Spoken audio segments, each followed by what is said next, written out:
capítulo 1 do livro de Ruth, versículo 16, tem um texto qual eu quero usar.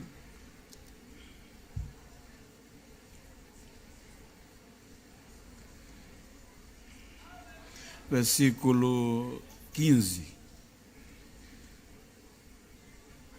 Quero usá-lo com o contexto para trazer uma mensagem estimulativa,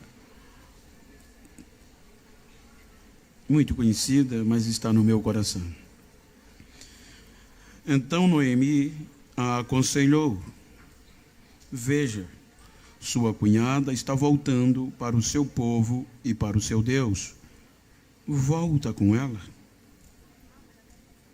Versículo 16. Porém, respondeu Ruth. Amém? Queiram tomar os vossos assentos, por favor.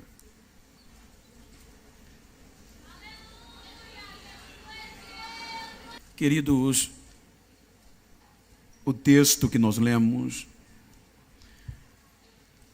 ele é um texto por demais lido, sobretudo quando se trata de recomeçar, tendo em vista que a proposta de Esdras, com base no tema, é recomeçar, é recomeço, é voltar ao primeiro estado. Quando nós observamos o livro, o contexto do livro, ele não nos atrai pelo seu tempo histórico, nem pela grandeza do número de capítulos ou versículos. Esta história que é protagonizada por uma estrangeira improvável,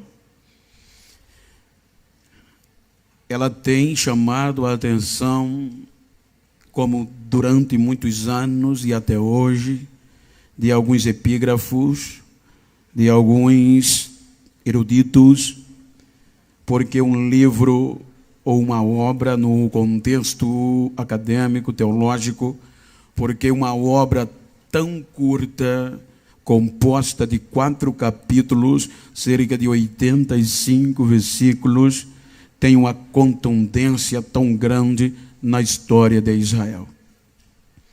Então, há questionamentos, porque todo este contexto histórico, ele poderia ser inserido no próprio livro dos Juízes e não uma obra separada.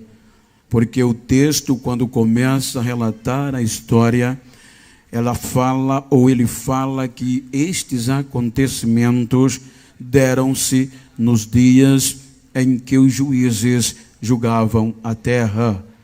Mas o contexto nele escrito, a coragem e a ousadia de quem o protagoniza chamou a atenção em Israel, a ponto que esta história era contada nas festas solenes de Israel, sobretudo na festa da colheita.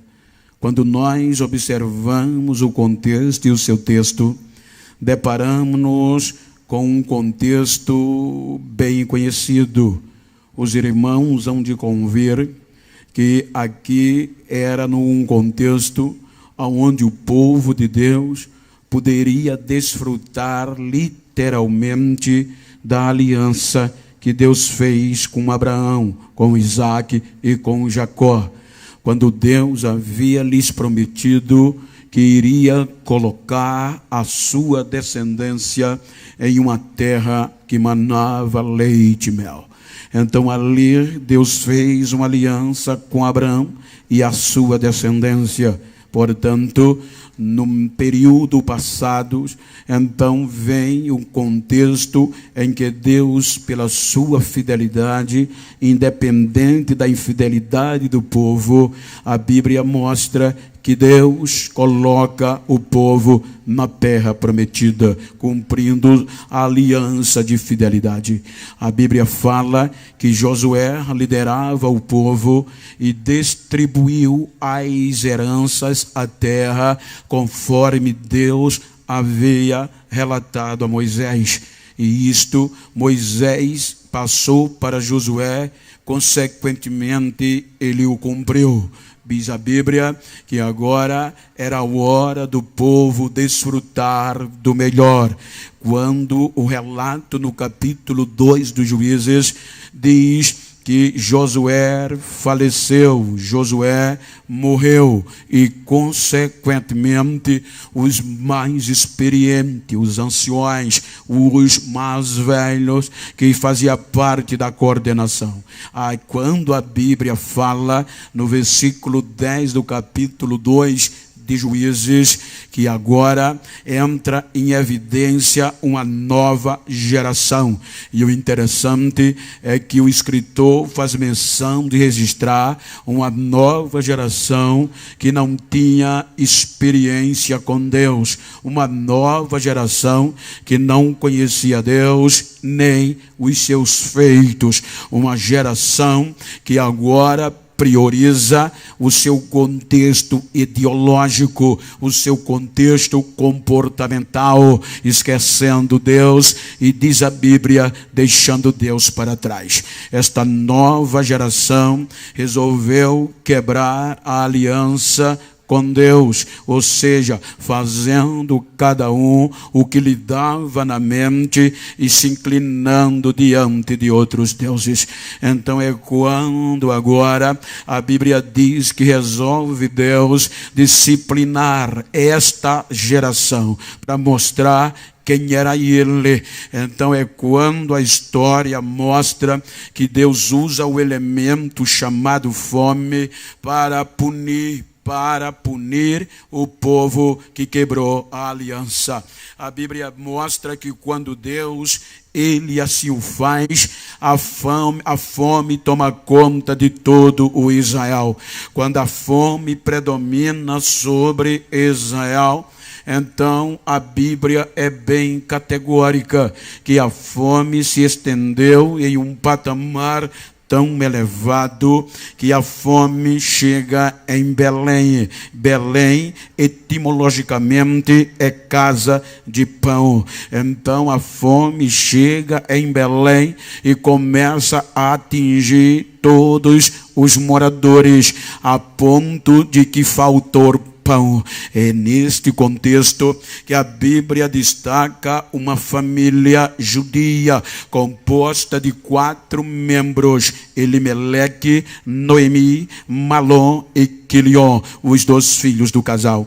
O interessante é que agora Elimeleque perde a esperança. Se nós observarmos o contexto, Elimeleque é Deus, é rei, Deus comanda. Isso implica dizer que Elimeleque tinha um histórico favorável, mas quando nós percebemos a sua própria ascendência, os seus filhos, percebemos que Elimeleque não tinha uma estrutura espiritual à altura dos seus antepassados, tendo em vista que quando os filhos dele nascem, ele coloca um nome sem esperança. O nome de um era enfermidade e do outro débil ou fraco. Pelo nome já se percebe que Deus não era glorificado. Então, quando a fome bate dentro de Belém, Elimeleque sabe que em Moabe, no lugar fora da presença, fora do contexto da aliança, tinha pão em abundância, que era Moabe. A terra de Moabe era estrangeira, no contexto terras inimigas. Isso implica dizer que agora Elimeleque pega a sua família, a mulher e os 2 filhos, e migra de Belém para Moabe. O interessante é que ele se estabelece em Moabe, além das linhas inimigas. Quando ele chega em Moabe, ele se estabelece, mas parece que tudo vai bem, parece que tudo vai dar certo, mas não lembrava que a aliança estava quebrada. Então diz o contexto bíblico que com o passar do tempo, Elimeleque perde a vida, morre fora de Belém. Ou seja, ele tentou se esconder de Deus, ele tentou fugir de Deus, ele não suportou a disciplina de Deus e tentou escapar. É aqui que eu abro um primeiro parênteses. É impossível se esconder de Deus, é impossível se esconder de Deus. O escritor disse: ainda que eu desça lá para baixo, monte a minha morada, o Senhor de lá me arrancará.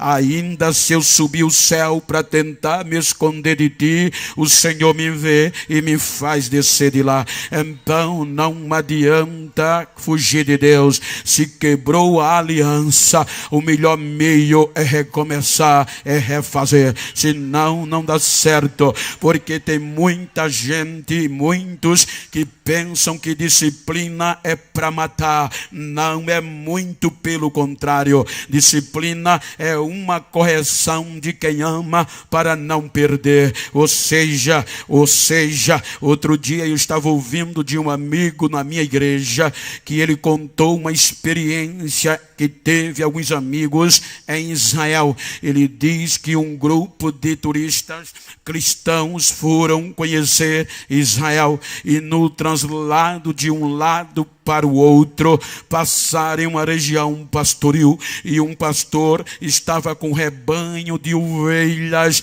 pastoreando. Enquanto o transporte passava, eles apreciavam a vista, quando de repente o pastor deixa o rebanho e sai correndo atrás de uma única ovelha. Disse que o pastor corria, que a poeira levantava. Quando o pastor, com todo o esforço, agarrou, caiu, segurou a ovelha, quebrou a perna da ovelha, pegou o cajado e quebrou uma das pernas da ovelha. Então os turistas, o guia parou o ônibus e indignados foram questioná-lo, porque o senhor agiu de tanta violência, o senhor machucou um animal inocente. O pastor, que conhece a ovelha, falou o seguinte: eu não a machuquei, é símbolo do meu amor, porque esta ovelha é insubordinada,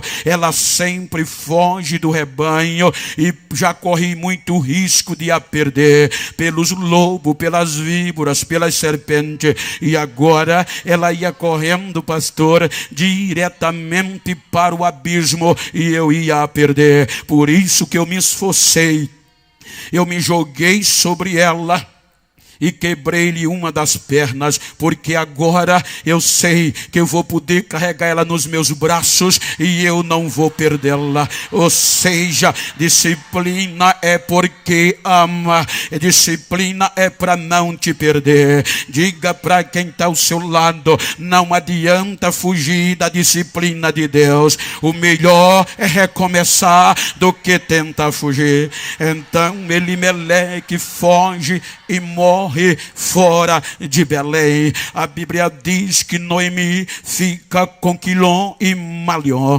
Então agora, passado um período, eles casam-se fora da igreja. Olha que coisa, eles casam-se com mulheres não judias, fora do contexto da aliança. Eles casam e tudo parece que vai engrenar. A Bíblia diz que Noemi perdeu o marido e isso já era crucial. Então diz a Bíblia que um casa com órfã, outro casa com Ruth, mulheres estrangeiras, mulheres que não tinham aliança com Deus. Então quando eles casam-se, diz o texto que eles viveram um período de tempo, mas ao final de 10 anos, morre Quilom e Maliom. Então os 2 filhos morrem fora de Belém. Então é quando o capítulo 5, salvo engano,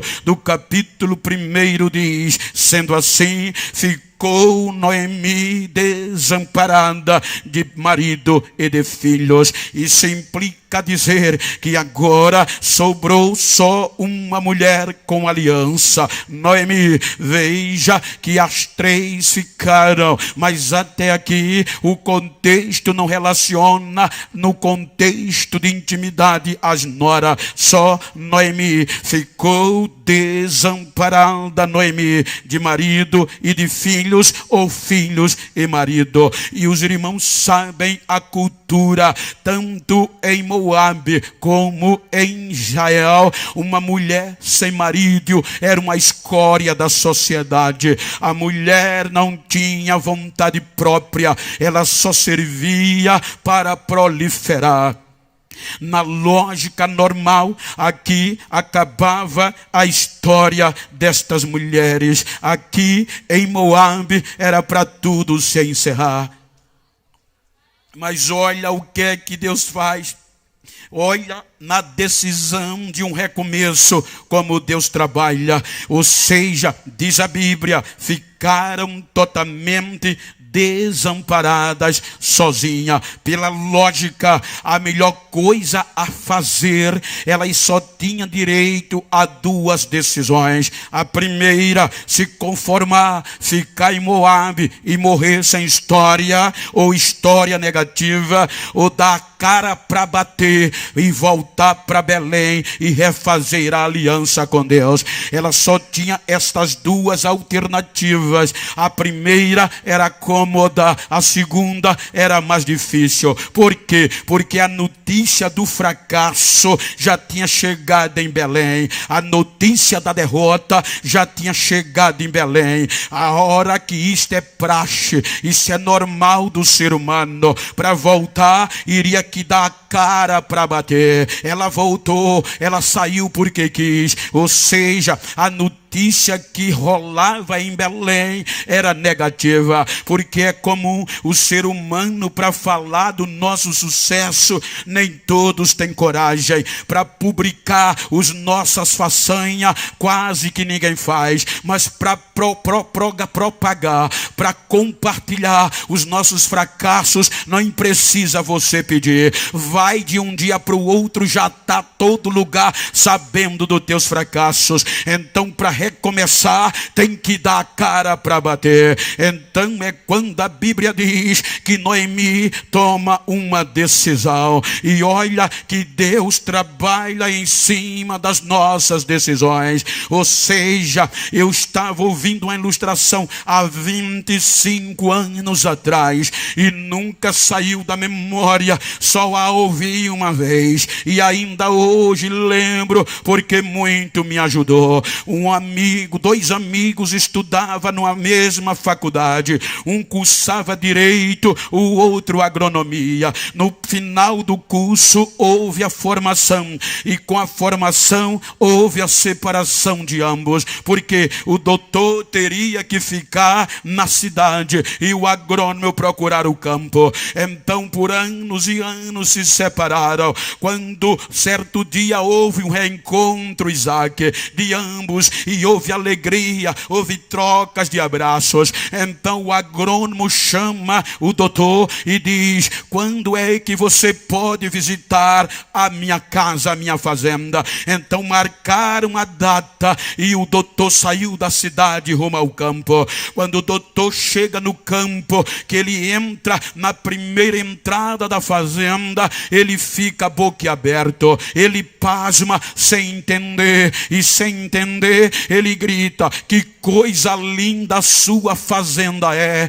Aí o doutor agrônomo olhou para ele e disse: verdade, a minha propriedade é linda, mas você precisava ver quando Deus trabalhava só. Aí, como eles tinham princípios cristãos, o advogado disse: então suponho que era muito mais bonita que agora. Aí o agrônomo disse: muito pelo contrário, quando Deus trabalhava só tinha a terra seca. Então eu decidi fazer a minha parte. Eu cavei, semeei e olha o que Deus fez. Ou seja, são as nossas decisões que vão mudar a história. Não adianta passarmos a semana, falarmos de aliança, debaixo de oração e jejum, se você não tomar a decisão de refazer, se você não tomar a decisão de recomeçar, se porventura foi quebrada. Então Noemi toma uma decisão, porque diz a Bíblia,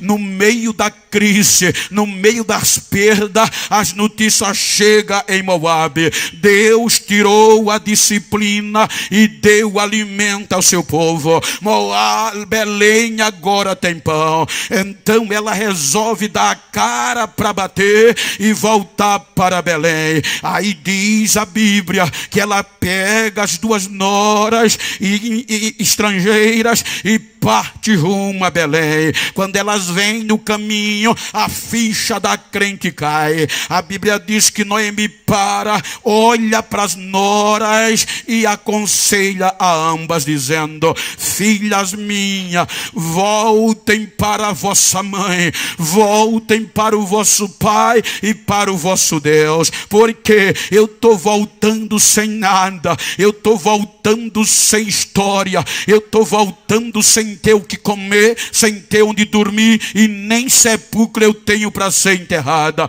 Eu estou voltando na miséria. Então voltem para o vosso Deus, porque eu estou voltando só na esperança de refazer com o meu Deus a minha aliança e o meu renovo. A Bíblia diz que choraram em voz alta. O choro, o escritor registra, foi em voz alta. A dor bateu, a dor era grande. No meio de abraços, de lágrimas, de choro, de comoção, a Bíblia diz que órfã beija a sogra e volta para o Deus de Moabe, para o vosso povo. Mas a Bíblia diz que agora Ruth não tira o pé do lugar. Aí diz a Bíblia que Noemi diz: eu já estou velha, eu não posso ter mais filho. Mesmo que eu estivesse, não daria tempo para vocês casar de novo. Eu não tenho nada para dar a você,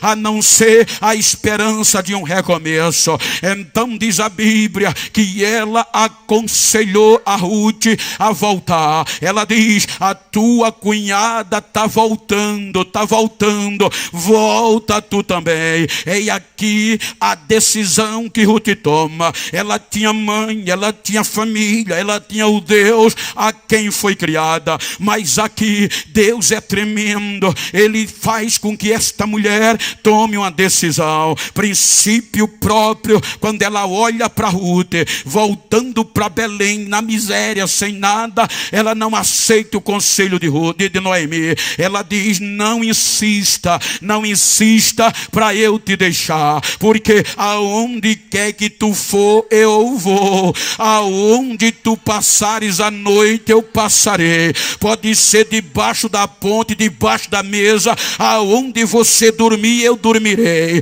O teu povo vai ser o meu povo, e o teu Deus, este vai ser o meu Deus. E aonde você morrer, ali eu quero ser sepultada. Olha que coisa linda, a decisão de fazer uma aliança com Deus em meio à crise. Ela estava quebrada, estava sem nada, e isso motivou e deu uma lição ao inferno de que vale a pena ter aliança com Deus. Porque quando o inferno pensou que tinha tirado tudo de Noemi, que tinha levado tudo, que tinha arrebentado, não é assim que ele faz. Quando ele pensa que jogou o crente na lona, quando ele pensa que destruiu o crente, o inferno não sabe e não percebe que Deus sempre deixa alguma coisa funcionando para o crente não desistir. Diga para quem está ao teu lado: você não está só, você não está só. Sempre Deus deixa uma coisa funcionando para não perder você. O diabo quebra a cara, mas Deus sempre deixa algo funcionando. Diga para ele: sobrou alguma coisa.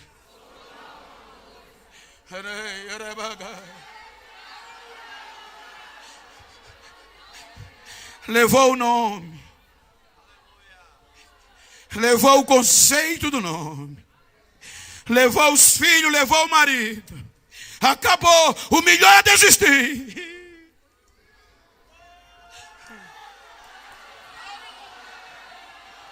O melhor é se conformar e parar. Aí Deus deixa uma pecinha estrangeira. Você não está só.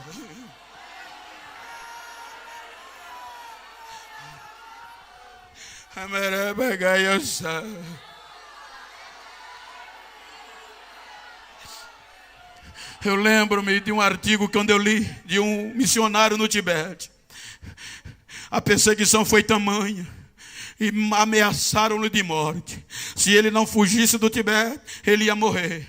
Então diz o artigo, a história, que ele resolveu sair, mas a probabilidade de sobreviver era mínima, porque a nevasca era grande, o gelo caía, a neve caía e o espaço era longo, ele não ia sobreviver. Mas para não morrer na mão dos inimigos, ele atentou acreditar a Deus a sua sobrevivência. Então ele sai e entra na neve, com o peso nas costas. Cada dia a neve caía. Para a gratidão, ele vê um homem caído, já sem força, a neve preste a cobri-lo totalmente. O homem só balbuciava. Então quando ele vê o homem caído, coberto de neve, a mente disse: não para, vai direto, porque senão tu vai perder forças. Então o coração dizia: aproveita, faz um amigo, faz um companheiro. O coração venceu. Aí diz a história que ele se abaixa, tira a neve de cima do homem, coloca o homem nas costas. Agora ele vai andando com mais peso. A evidência é óbvia: quanto mais peso,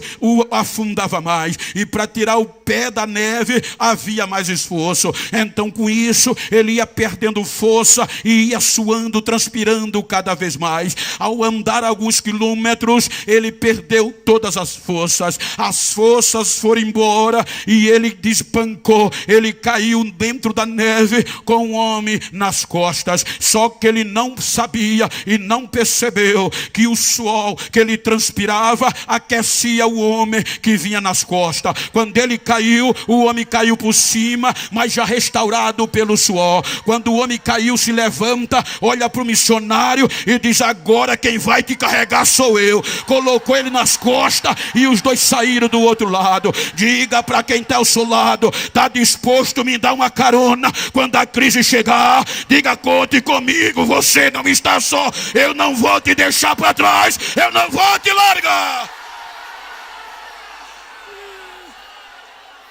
Sobrou alguma coisa.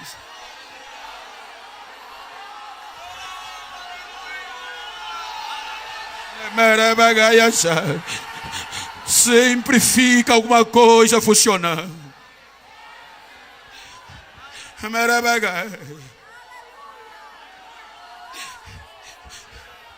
Voltaram em crise. Nem o nome ela quis mais aceitar, mas resolveu recomeçar. Para começar, gente, é por isso que Esdras pede esforço. Para começar não precisa muito esforço, porque ninguém te conhece. Mas quando você começa e acontece algum incidente, para recomeçar é mais fácil. Para recomeçar é mais difícil, melhor. Porque agora sabem quem você é. E vão fazer de tudo para você não recomeçar. Mas esforcemos.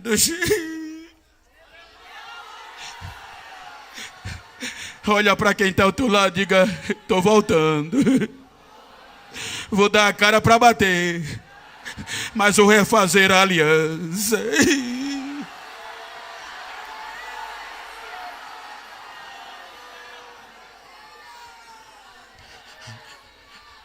Elas voltam.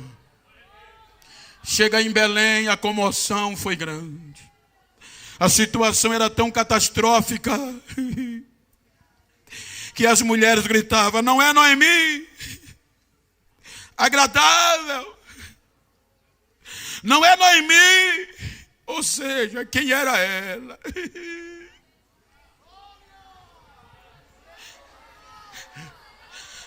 Ela era realista, mas precisava de uma aliança renovadora. Não me chame de Noemi, porque quando eu saí daqui, eu saí com as mãos cheias. Mas eu estou voltando de mão vazia, sem nada.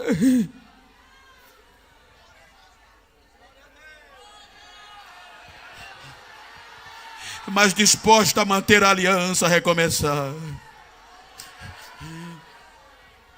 É como diz o hino: não adianta ser bonito, não adianta ter anel, eu prefiro permanecer na aliança. Anel é colocado no dedo. A aliança de Deus com Israel foi na lei, pedra, na tábua da lei, a pedra. A aliança do Deus com esta geração do Novo Testamento é na tábua do coração. Quando eu fiz o curso de bacharel, eu fui escolhido para juramentar a turma. Tinha pastores de altos escalões, pois era uma convalidação pelo MEC. Eu jurei fidelidade. Eu fiz o processo respondendo os questionários. Quando foi a hora da confraternização, aí veio alguém me dizer: Genival, agora mudou a coisa. Como? Você tem anel, então tem que ter cuidado, porque agora não pode mais dar os pulinhos que você dava.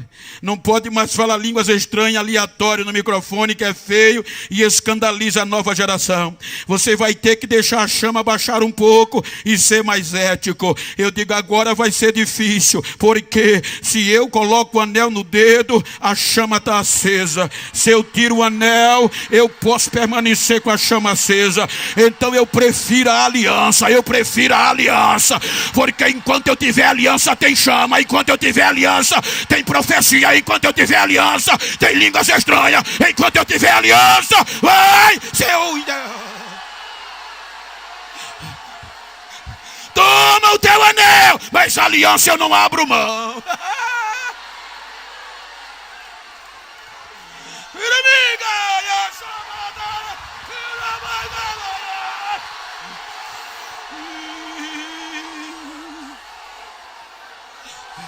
Eu fiz uma aliança com Deus.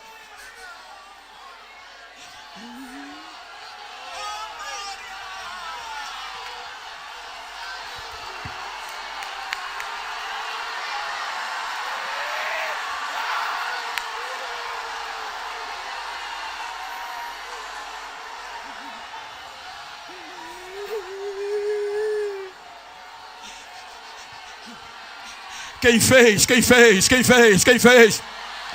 Grite comigo, eu fiz com toda a força do pulmão, eu fiz uma aliança com Deus.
Estou voltando.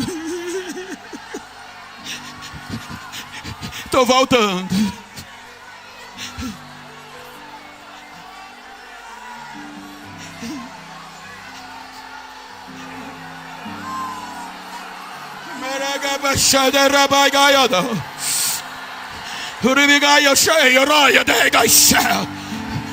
Rapaio, raia, gaia, do leão, show. Rapai, teca, eu sepeu, teca. Rapai, eu tô falso.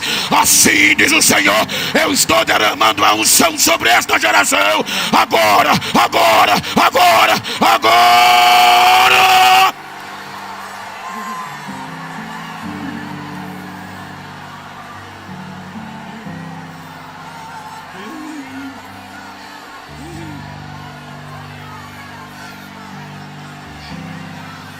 Estou voltando.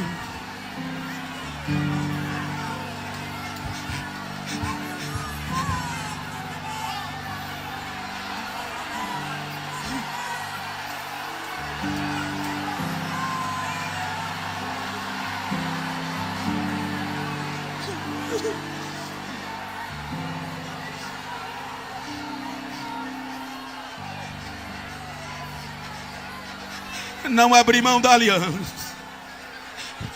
E hoje eu prego até em conferências acadêmicas. Porque dizem a mim, Genival,